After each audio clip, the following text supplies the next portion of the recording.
We are continuing on Shulchan Aruch Orach Chaim, the halachot of Kriyat Sefer Torah, and we are up to Kuf Mem Aleph, Sif Zayin, Daf Chav Daled Amud Aleph, the regular prints of Mishna Berura.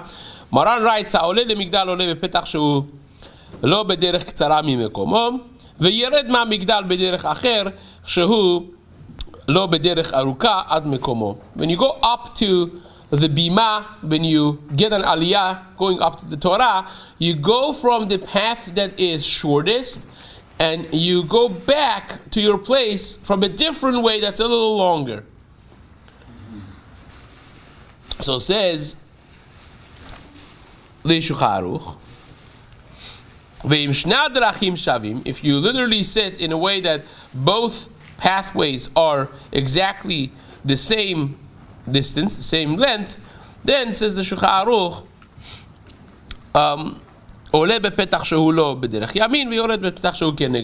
you go from the right side and then you come back from the other side. Now what's the logic behind this? Derech ketzara mishum kivod hatzibur. You want to respect the tzibur. Every second counts, and you want not to make tzibur wait. So therefore, you go from the shortest path to diminish the time wasted in the middle and get up there as soon and as quick as possible. Also, it is because of the kavod HaTorah. You love the Torah so much that you want to get to it as soon as possible. And therefore, the second reason, it also matters which way you come back from. You come from the longer way to show that you're not so excited to leave the Torah. Now, the Kaf Chaim writes that when you are going on your way up to the Torah, you should whisper to yourself, Belachash, you say, Hareni olech la'alot ulvarech, I am going up, I'm hereby, Hineni muchalu mezuman, I am hereby prepared to go up and to read from the Torah, L'shem yichud kudsha b'richu. It's this important concept of saying, L'shem yichud, that I'm respecting the Torah, I'm respecting the Torah v'HaKadosh Baruch Hu, I'm strengthening my connection with Him. And again, v'yinoam, you say the pasuk. This is a long-standing machloket, famously Rabbi Yehezkel Landa, the famous Nodab Yehuda, was very vehemently against saying the Shem Yichud and so on. He did not want people to be focusing on that. Partially, this was part of the battle of the time of Hasidim versus others who were not in that way necessarily. But again, this is something that Sfaradim certainly have been adopting for many hundreds of years, and partially is because of mitzvot tzrichot kavana. We paskin that mitzvot need kavana. So therefore, a person with his kavana could really move his actions to a much higher level. You could have two people who do the same exact thing. One of them is going through the routines of life mindlessly, whether it being wrapping tefillin, davening, doing any mitzvah, simple things even. And the other one is very much connected with his mind, very much connected with his heart, and experiencing it, not just doing some actions, going through the motions, and that really makes all the difference. It could be light years apart spiritually from each other, those two things, and therefore, again, even halachically speaking, if you do a mitzvah mindlessly, you're not even yotzeh. Rav Shlomo Zalman Auerbach, in his tshuva, it's like opening the tshuva. The first tshuva in Minchat Shlomo, he discusses if you have a fellow that's sitting in a nice Californian weather in Sukkah, when other people are also in gazebos, and he's enjoying a beautiful Seudat Yom Tov in his Sukkah. The Sukkah is kasher le'mahadarin min ha'mahadarin, and he's sitting there mindlessly, enjoying the weather, enjoying the Sukkah. Was he yotzeh the mitzvah of Sukkah? Absolutely not. But says Rav Shlomo Zalman Auerbach, perhaps not only he was not yotzeh the mitzvah of Sukkah, but he also did the avera of eating outside Sukkah. Because once you're not yotzeh the mitzvah of Sukkah, then you ate not the equivalent of eating in the Sukkah. So once you're not eating in the Sukkah, it's either that or this. which is again a debatable subject, but that's what he paskins. So the mind of a person really is so powerful that could alter the reality of what he is doing, even though that the physical reality stays the same. Hence, says the Kaf HaChaim, be careful, be mindful. You go up, you can easily say something very simple in your own language. It doesn't have to be even in Lashon Kodesh. You could say it in English, you could say whatever language you want. It's preparation of mind and heart for Avodah v'Kadosh Baruch Hu. Be that as it may, the Ben Ish Chai, Torah Lishma writes in this prat, in this detail that we discussed, that you want to not only respect the tzibur, but you want to respect the Torah to show that the Torah is so beloved, so dear to you. And he writes that a person that wants to go on a longer path, but he wants to go quick, right? And he is going to get there in less time than going a regular walk in a shorter path. He's not allowed to do that. Again, why? Because this kavod HaTorah is only known when you go on the shorter path. As we mentioned before, the coming in the longer path, coming back in the longer path also is indicative of that, which again, according to the first reason of respecting the tzibur, doesn't make a difference really which path you come back from. But also, as we're going to discuss, there are other reasons for coming back from the derech arucha.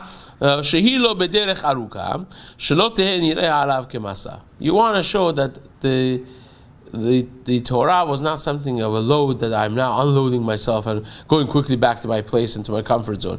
You go from the longer path to show that kasha alai paradatchem. It's hard for me to let go of the Torah. I go in the longer path, right? But maybe, just maybe, one could say that this is connected with a halakha that we learned. This is actually Navi, and we say that's one of the haftarot, that a person that will go to the Beit HaMikdash not allowed to use the same petach to enter and exit. Right? The pasuk says, "Ha'oleh derech sha'ar Safon." If you come in entering from Sha'ar Safon, you cannot go back out of Jerusalem, out of the Beit HaMikdash in the same Sha'ar. You have to go Sha'ar Darom. You have to go exit. Why is the reason? Because you don't want to get used to. You want to show that it's fresh, it's exciting. You see something twice, it's like, that importance of freshness, of excitement and enthusiasm. So maybe that is simulated by us going to the Torah as well. Just like we go to the presence of Shekhinah when the Shekhinah was available, with the Beit HaMikdash being up and running. Now that we don't have that, we have the Torah. What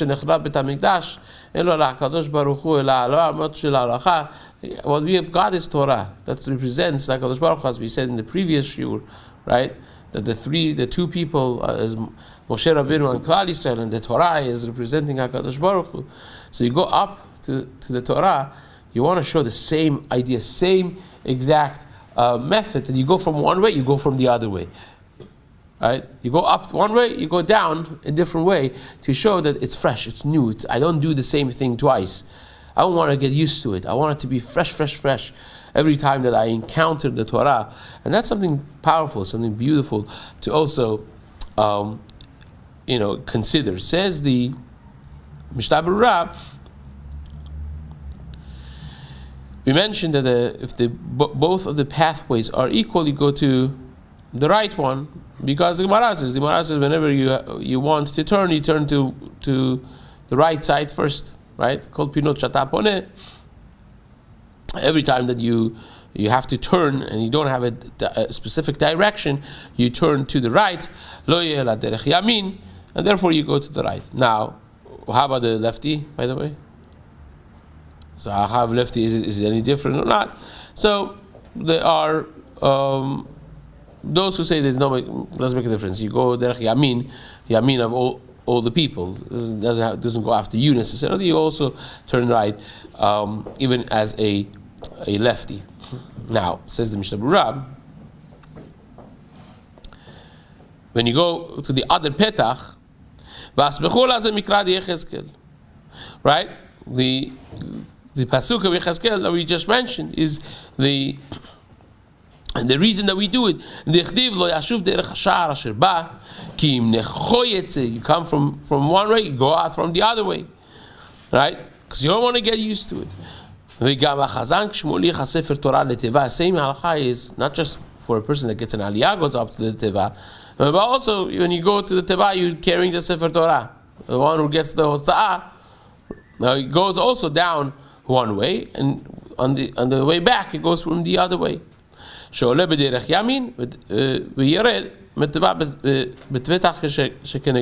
go up in the right way, you come back in the left from the petach, from the opening that's on the other side. Says the Mishna Berura something very fascinating.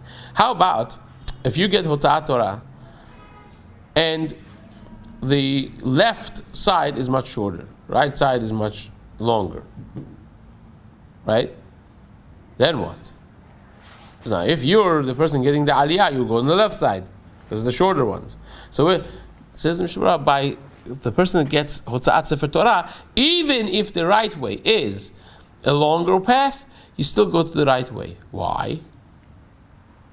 Because by the Torah it says, Mimino eshtad lamo, right? It's a little different by the Torah.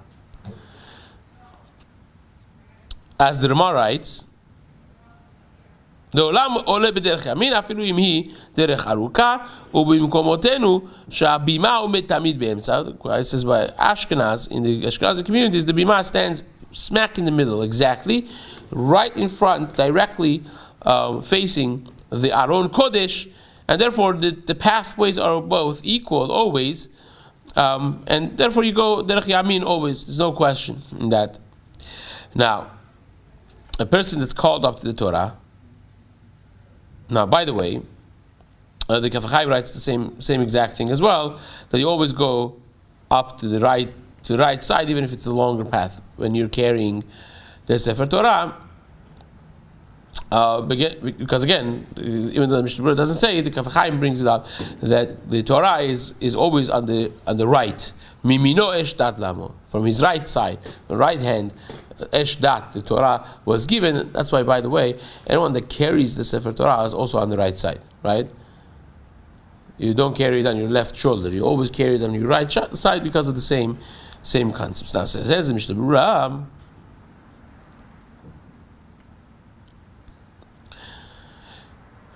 Katvu achronim, mishekorin oto la'alod leTorah. If you're called up to the Torah, yeshlo lelech bizrizut miyad. You should go right away, right?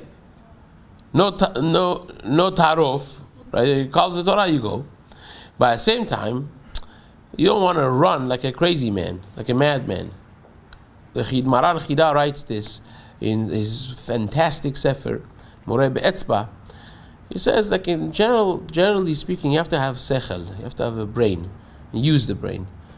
Even though that the Gemara says in Masechet Brachot Daf Zayin, it's mitzvah to run to Dvar Mitzvah, afilu b'Shabbat. You should not be running like a madman that people look at it and it's strange in the eyes of the people.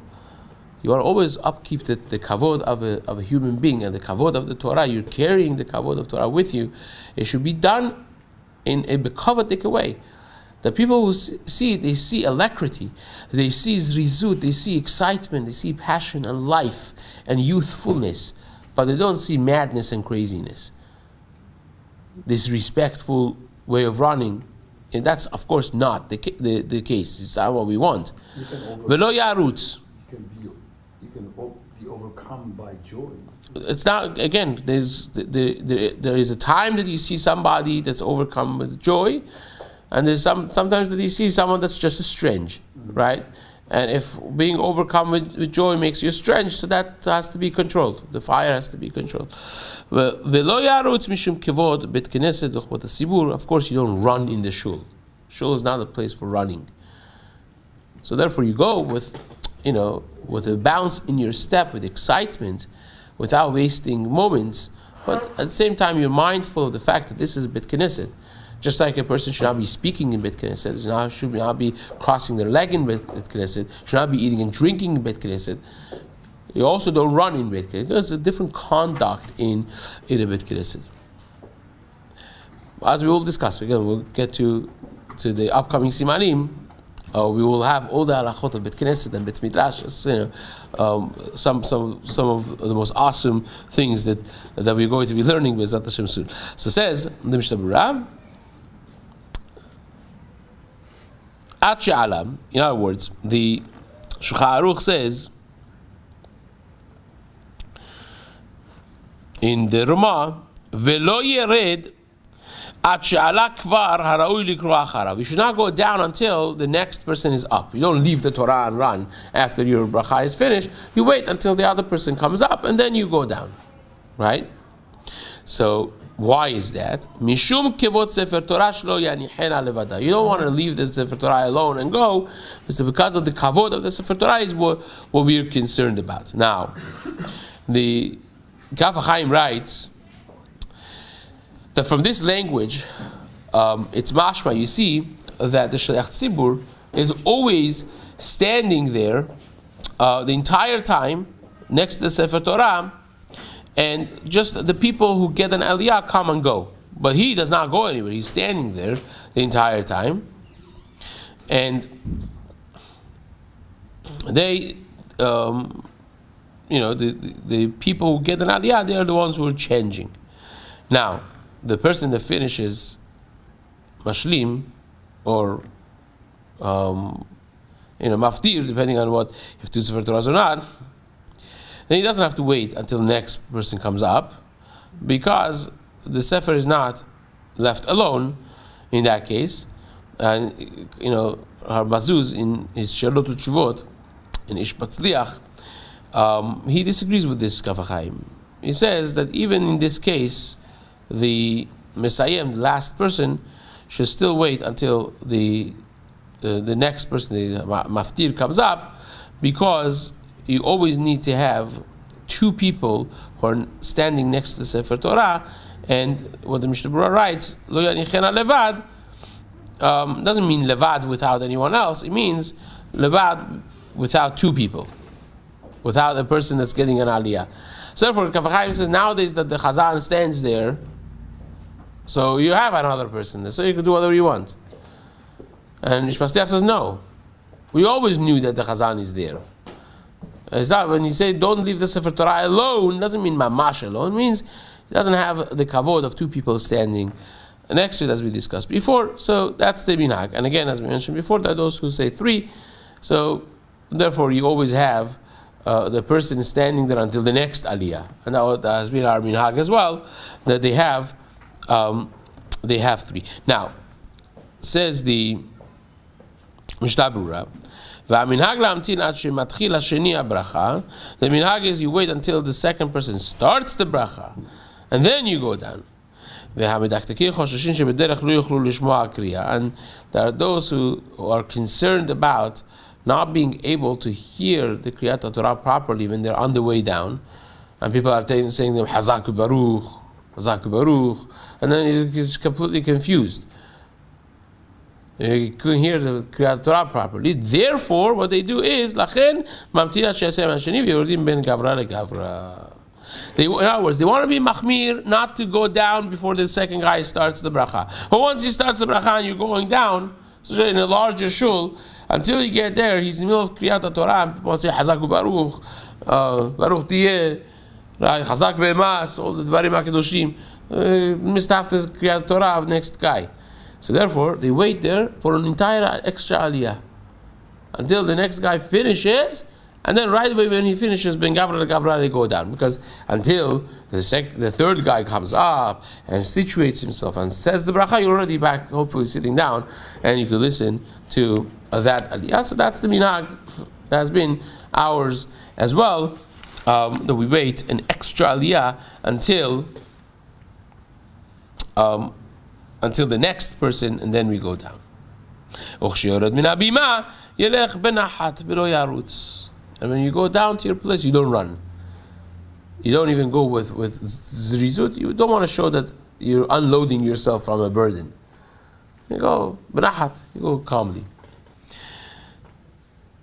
It shouldn't look like a load, a burden on your shoulders. That's something important to keep in mind as well. Now, a person that is makpid not to turn his back to the Sefer Torah, when he comes down from the bima, tava alav bracha. It's a nice thing. Some people, you see them, they turn back, step back from the Sefer Torah in a way that they make it clear that they are respecting the Torah. When they separate themselves, they don't turn their back to it. Nice. It's a nice conduct as well. And we just have one small seif over here to finish the whole Siman. So we're going to do seif het as well, called teva sheikri v'ketiv. Any word that its writing is different than the reading, halakha l'Moshe Mishna shtehe nichtevet k'Moshe b'Torah v'nikrat b'inyan acher. So halakha Moshe Mishna, that you have to write it the way it should be written, even though that's not the way you read it in the tzibur. Still, you have to write it the way it has been given. Halakha Moshe Mishna. And there was a case that a person read it the way it was written in the Chumash in front of Gidolei Ador. Says Maran Shulchan Aruch, Harabanim, Harav Rabbi Yitzchak Avuhav. This is Rebbeim of Maran. Maran's Rebbeim. It says, Maran says, I was there when somebody actually did that in front of Mahari Avuhav and Rabbi Avraham Valansi and Rabbi Shmuel Valansi. His son, Zichron Revacha, vehitrubo, and they gave him a hatra'ah, they gave him a warning. Sheyikra kfi ha-mesorah, they should be reading the way the Mesorah has been to be read differently than the way it's written. And he didn't want, and they made him in nidui, right there and then, in front of the whole kahal. They put him in herem, and they yanked him down from the teva in a public I guess, demonstration of macha'ah lichvot Torah, because again, this is our Torah. Our Torah is given the way it's given, and it is with the Mesoret that we live. Without the Mesoret, without the minhagim of Klal Yisrael, we can't move an inch, and therefore we take this extremely seriously. And someone that deviates from it, if he's warned and he does not listen, he will be put in herem. Immediately, says Maran Shulchan Aruch. And again, this is many areas of the Torah, which is Kabbalah, as a Mesoret, how to be read properly. We have it upcoming in Purim as well.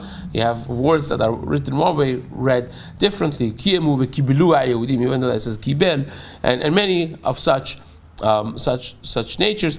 And lo azlam batar haktiva, we don't go after the writing. Says the Chafetz Chaim, veleka mishum isur likro b'Torah afilu ot achat shelo min hakitav. And that has nothing to do with the general isur that you cannot read something that's not written there. You can't just close your eyes and read Baal Peh, because generally speaking, if something is not written, it's considered Baal Peh. But here is Mesoret, that we read it the way we read it. This is how